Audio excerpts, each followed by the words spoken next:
আসসালামু আলাইকুম ওয়া রাহমাতুল্লাহি ওয়া বারাকাতুহু। আলহামদুলিল্লাহ, রাসূলে কারীম, আম্মা বা'দ।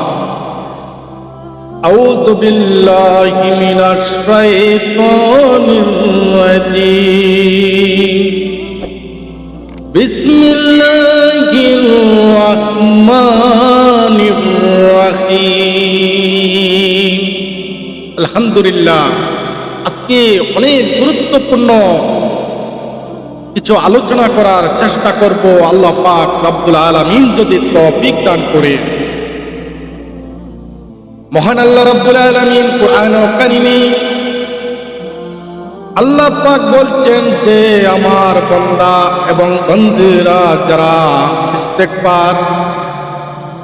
ইস্তেগফারের সঙ্গে লেগে থাকবে, আমি আল্লাহ তাদেরকে রিজিকের কোনো অভাব দেব না। মহান আল্লাহ রাব্বুল আলামিন আমাদেরকে রিজিকের কোনো অভাব দিবে না। আল্লাহ পাক রব্বুল আলামিন নিজেই বলেছেন।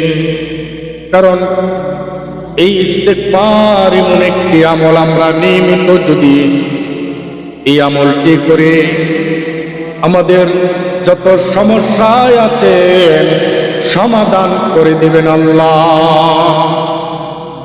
মহান আল্লাহ রাব্বুল আলামিন আমাদের সৃষ্টি করেছেন, আমাদেরকে সৃষ্টি করেছেন আল্লাহর গোলামি করার জন্য।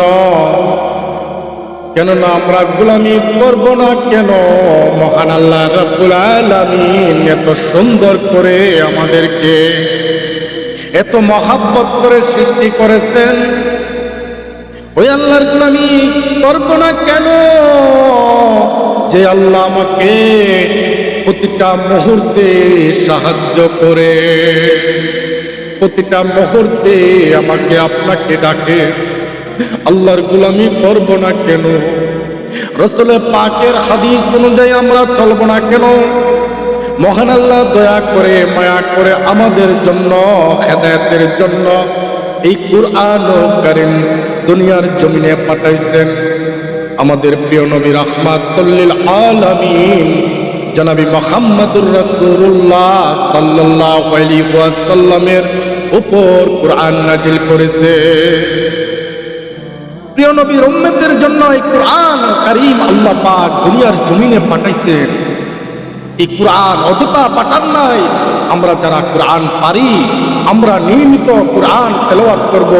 আল্লাহ পাক যদি তৌফিক দান করেন, আমরা চেষ্টা করব প্রতিদিন কমপক্ষে 100 বার হলো আমরা ইস্তেগফার করব।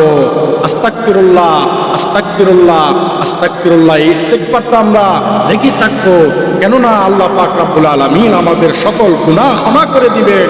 সুবহানাল্লাহ।